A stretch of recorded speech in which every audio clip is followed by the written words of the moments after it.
Hilchos Gezelah v'Aveda, Perek, Shvi, Chapter 7. Aleph, Kol mini sheneschai mam nachaveda Yisrael, v'kofar b'y v'nishbal sheker zechai la'asal ha'keren, shekofar b'y v'yisofas chemish. Any person who is financially obligated to another yid, and he denies the obligation, takes a false oath to support his denial, should he later admit his obligation, he's chayav to return the actual principal that he denied, plus he has to pay a surcharge of a fifth of the new total. Chayav carbon, he's also obligated to bring a sacrifice. But nikra sham gezelah, this is called guilt offering for robbery. Beis echad gezel, doesn't matter if he steals, he robbed, or he withheld money, or he stole, or he took a loan, or a person was given an entrusted article, or he found a lost article, and he denied it, or a partner with whom money belonging to a partnership remained, or an employer for whom a worker performed work but was not paid. This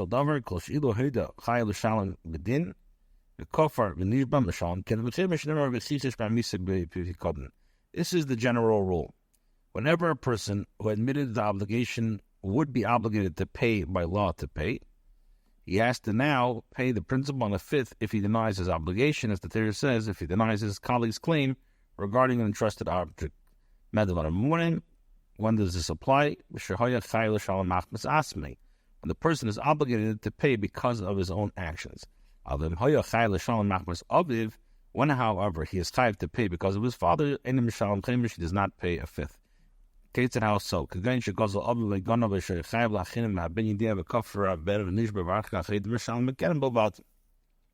a father robbed or stole, or he was in debt to others, the son knew about it, and after the father's death, the son denied it, took an oath, and he admitted later his liability, so he has to pay only the principal.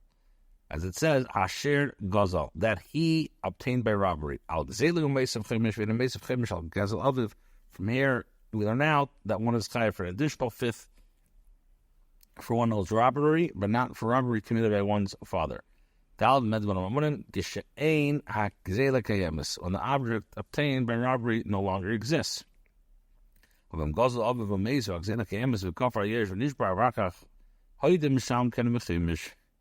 However, when a person's father obtained an object by robbery and then died, and the object still exists, so if the Yiddish now denies the obligation, takes an oath, and then he admits his liability, is chayav for the principal and the additional fifth.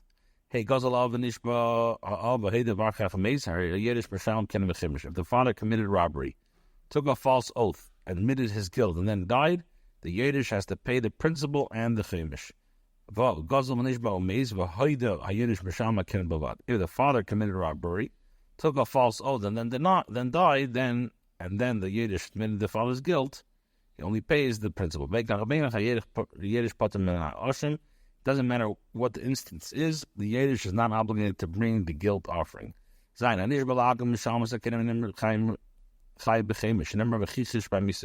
Person who takes a false oath in response to the claim of a goy and later admits his guilt is obligated to pay the principal. As the Torah says, v'chishish b'misei denies his colleague's claim.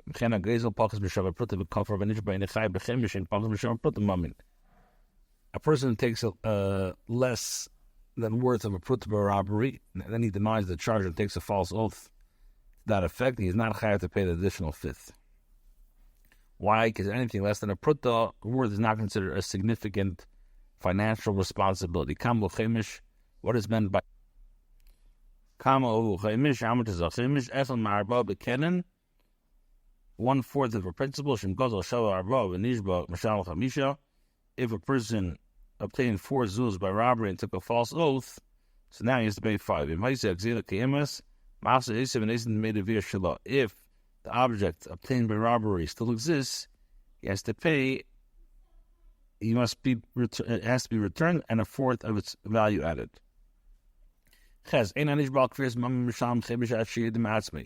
A person who takes a false oath denying a claim is not chayav to pay an additional fifth unless he admits his guilt. If witnesses come and despite his continued denial establish his guilt through the testimony, he only has to pay the principal. Additional fifth of the korban were instituted for the sake of kapara, atonement.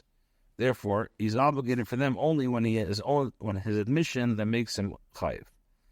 Test: if a person robs his friend, even though he denies it, since he didn't swear in chazar after he goes and admits, he's not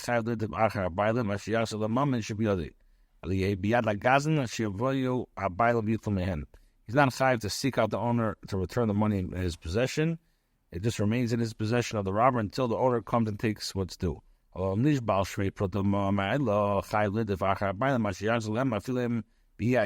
he took a false oath concerning property worth a prota or more, he's obligated to seek the owner to return the money, even if the guy is far removed in the islands.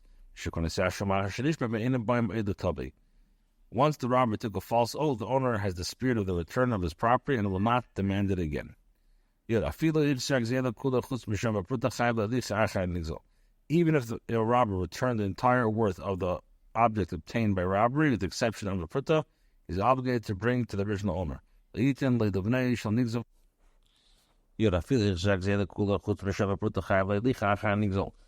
if the robber returned the entire worth except for Shava Pruta, he has to bring it to the original owner.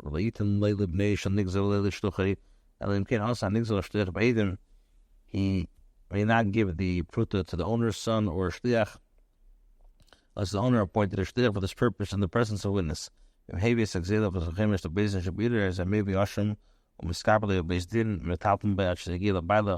robber brings the principal an additional fifth to Beis Din in the city. He may bring Hasham Gzelis and gain atonement thereby.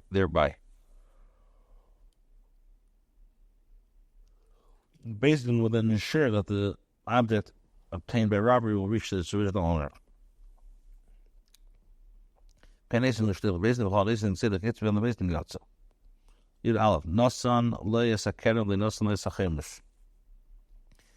the robber gave the keren but not the chemish, or let's say he was meichel the keren but not the chemish, so then the halacha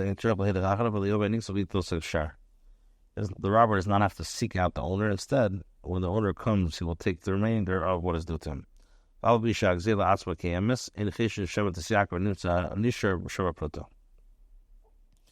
even though it goes up, I'm not worried. I don't suspect that perhaps the value of the article will increase, and thus the portion remaining will become worth a pruta. If the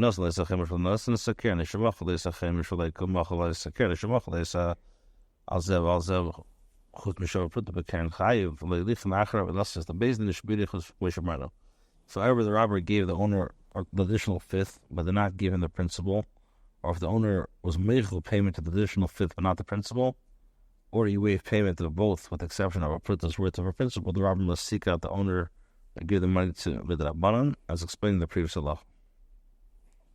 It was a machzor can the battle of kofar pam shliya b'chemish v'nishpa love nasa hachemish kikan the choldov nisham love chemish achar shlemra chamishas yosa yisrael love. The robber returned the principal to the owner after denying his claim and taking the false oath, and denied owning the additional fifth and took a false oath. The additional fifth is considered as part of the principle with regards to all matters, like it says, chamishas yosef love malamish u'meisuf chemish al chemish actually sma'it achemish yishyichber levinishber lemashav prata. He has to add a fifth, and concerning which takes a false oath is worth less than a pruta. Person who had been trusted with an object for safekeeping, who repeatedly took false oaths concerning the pikodan. For example, because of return shavu v'nifra, because of hidei shu etz the mashal chemish kol shvu shvu al makeren, and as shlemer of chemishas yisuf alav, amish b'sham kamech chamishim al keren echad. For example, the watchman claimed that the article was lost, took a false oath. Supporters claiming that admitted, he then claimed again it was lost and took another oath. So the halacha is he has to pay an additional fifth of every time he swears false. Like it says, and he shall add a fifth, teaches that he must pay several fifths of one principle.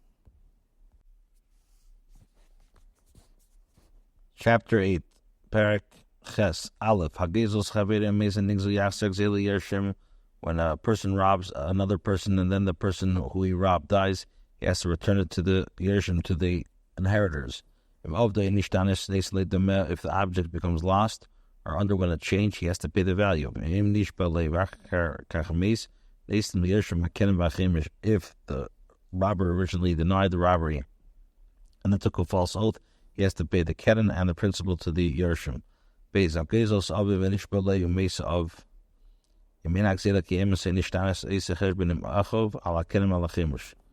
a person robs his father and takes a false oath, and then the father dies, if the object obtained by robbery no longer exists, or is undergone a change, he should make a cheshbon with his brothers with regards to the principal and additional fifth. If it's still there, he has to take it out. He has to give the object and the additional fifth to his brothers and then make a cheshbon with them. The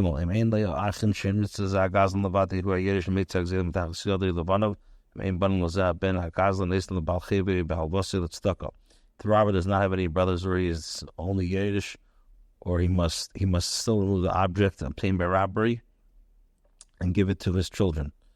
If the son who robs his father does not have children, he has to give it to a creditor, give it as a loan, or give it as tzedakah.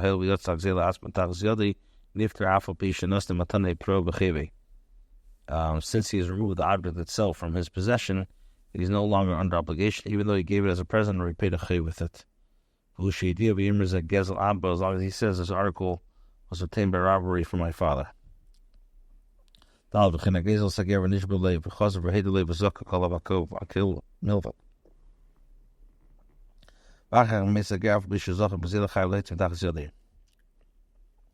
Person robs a ger, takes a false oath in response to his claim, and then admits the robbery to him, and the ger considers the entire obligation a chayv. If afterwards he dies, the robber acquires an object obtained by robbery as his own. He nevertheless is obligated to remove it from his possession. Hey, Ben, do I learn? Because I had been time when he agrees to it. When Gozal Sager Shenli Yershim, and Ish believe Mesa Gar is a Salish Sham, like Karen, but Finish the Karen for Lisa Mishper, maybe a Shaman His Capitally. If however he robbed a ger did not have any Yershim and took a false oath to him, and then the guy dies, and he's obligated to pay the principal an additional fifth to the kain of the watch serving the Bisamidash, he then brings a guilt offering and achieves kapara. Based on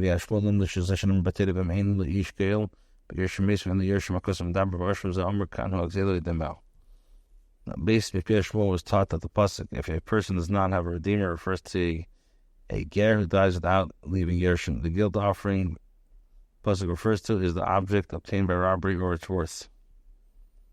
Fikach is a gezel, a ger b'layla. Also, therefore, if he turns it at night, he's not yetzel.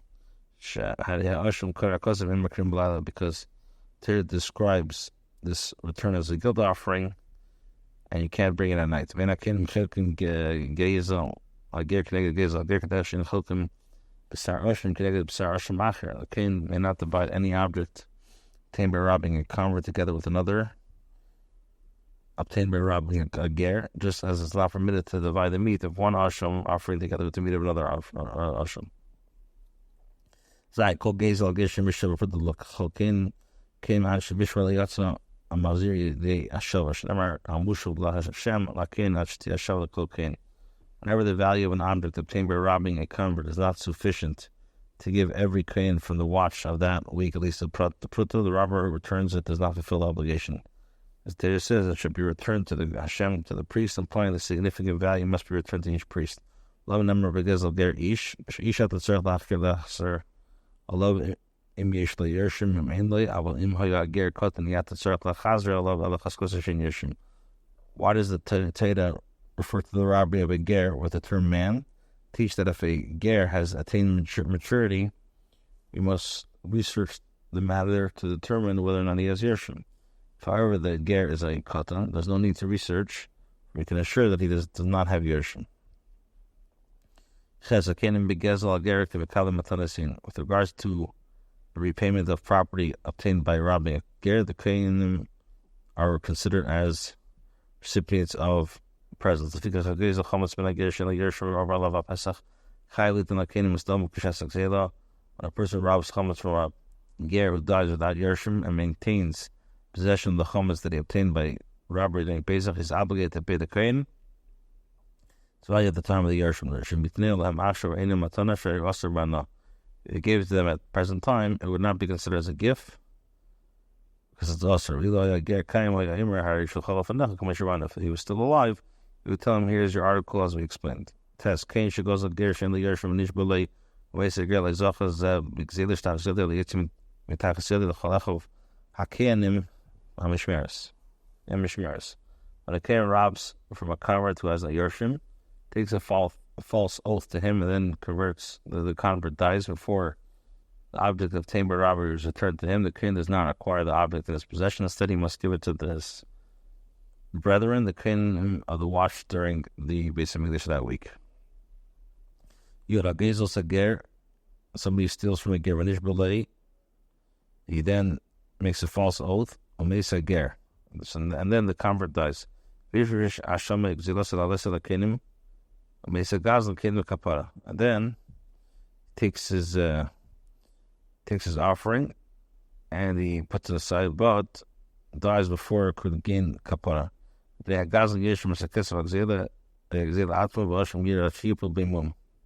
So the robber's son inherits the money set aside to pay for the object obtained by robbery, and the animal set aside for the guilt offering should pasture until it receives a disqualifying blemish. So the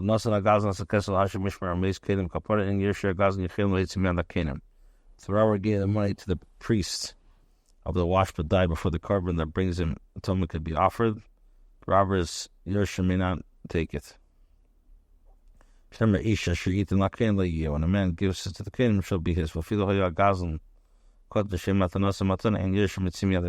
if the robber is a child who does not have the halachic capacity to give the property away as a present, his Yerusha cannot have the property taken from the kingdom. It means nothing as a kiss of the achas when I'm mishmar as asham mishmar azu she shabbat the yasser kiss of it's asham asham mishmar kuash mishmara shlach kiss of the shabbat the zachs mitzimili. The robber gave the money to Canaan from a watch that was not serving the Beis Hamikdash at that time, and the animal to be shechted or to be brought as a asham to the Canaan of the watch serving the Beis Hamikdash. The money should be given to the Canaan, the appropriate watch. For a watch that took money at the time other than its week, not acquired, and it could be taken away from the members of that watch. You'd give a makilas asham achi yasser a gazlan. I can't abandon the Canaan maya gezel gersh and the yershim. The guilt offering should not be sacrificed until the robber returns the principal to its owner or to the kohenim if it was a convert without the yershim that was robbed. If the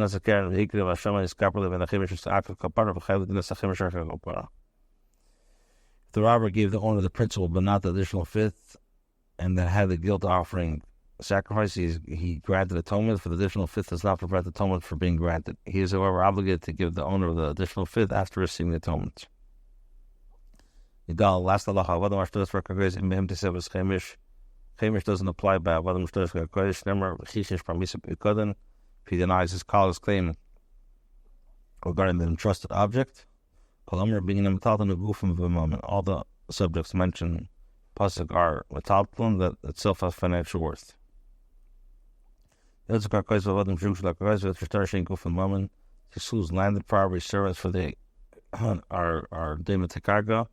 Notes for dealing himself are not financially worth. These articles were obtained by robbery a convert, so there's no yershim, there's no obligation to give them to them. Landed property never becomes the property of a robber, but rather it always remains the property of a rightful owner. Even if it was sold 1,000 people in the succession, the owner worth of the spirit of its return, it must be returned to his rightful owner without charge. The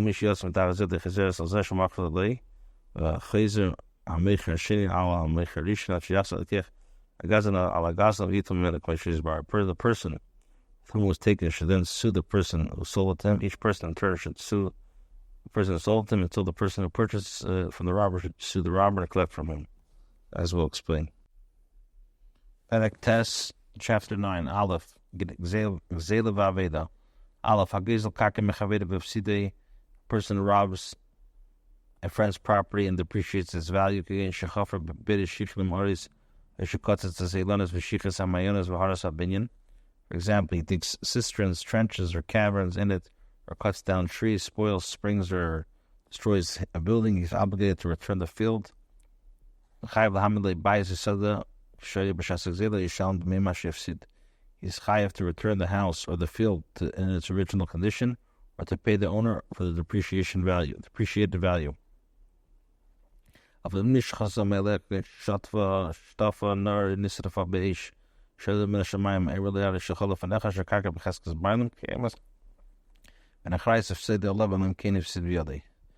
however the property depreciates in value as a result of the natural phenomena, for example, the flooding of a river or a fire that came as a result of lighting, the robber can tell the owner, "Here is your property before you."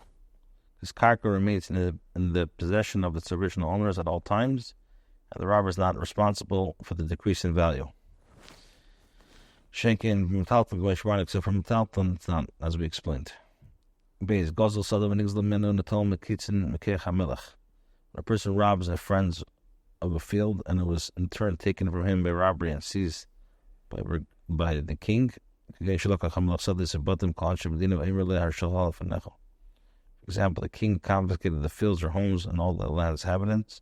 The robber can tell the owner, "Here is your property." If it was confiscated because of the robbery, then he has to give another field. The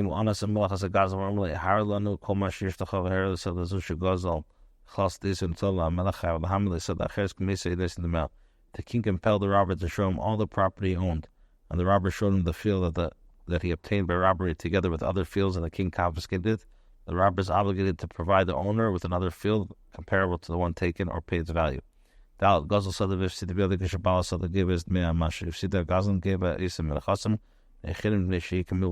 person obtains a field by robbery and damages it by action, the owner of the field is entitled to collect the damage only from the property in the robber's possession. His obligation is equivalent to that of a loan supported by a milval peh.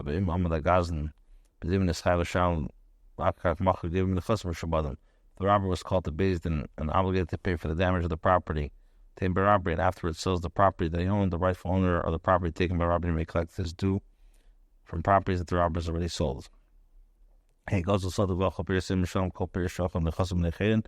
person obtains property by robbery and benefits from his produce. He must pay all the produce that he consumed for the property in his possession. When a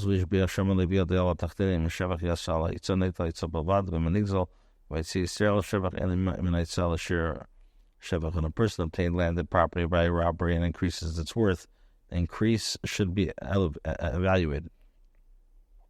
And then the robber is placed at a disadvantage. If the increase in the property is greater than the expense he took, the owner is required to reimburse him only for the expenses. The expenses he undertook are greater than the increase in the property value. He receives reimbursement for the expense only to the extent of the increased value. When a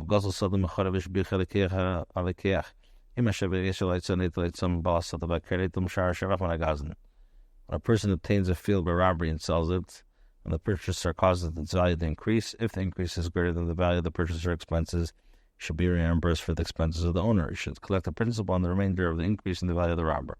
The purchaser may collect the principal even from the Shubadim that the property had sold, the robber sold.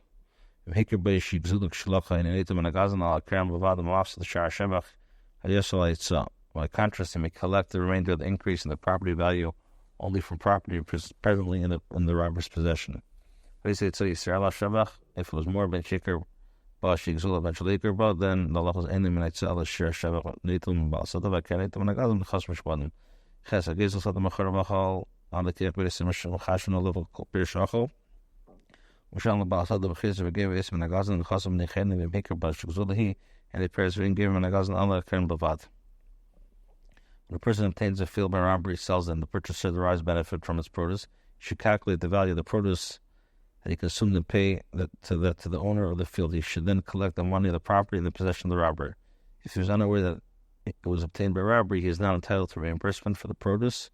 He may collect only the principal for the robber. Person sold the field doesn't belong to him. Sale is not binding, and the purchaser does not require anything. If, however, after selling the field, the robber purchased the field from its rightful owners, the sale of the purchaser is binding.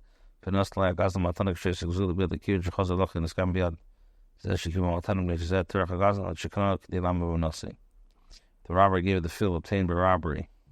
Who is the present then purchased it from the rightful owner, the present is binding, because the thief took the trouble to purchase it so that it will have acted in good faith. Yud.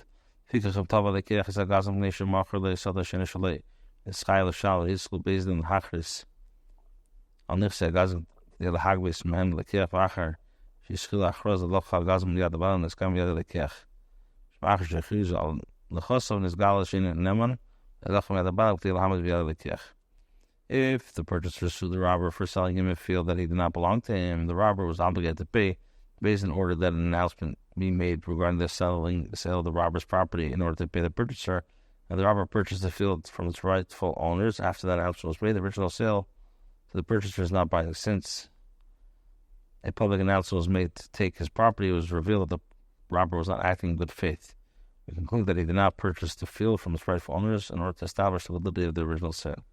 If the purchaser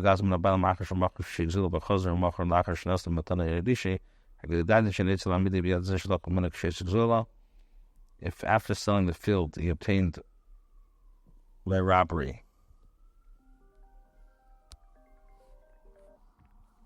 the robber purchased it from the rightful owners, but then sold it again, gave it away as a present or endowed it to inheritance to another person, is indicated that his intent to purchasing the field is not established the validity of the sale. So the person who bought from him, the robber acquired the property as inheritance, the validity of the original sale is not established.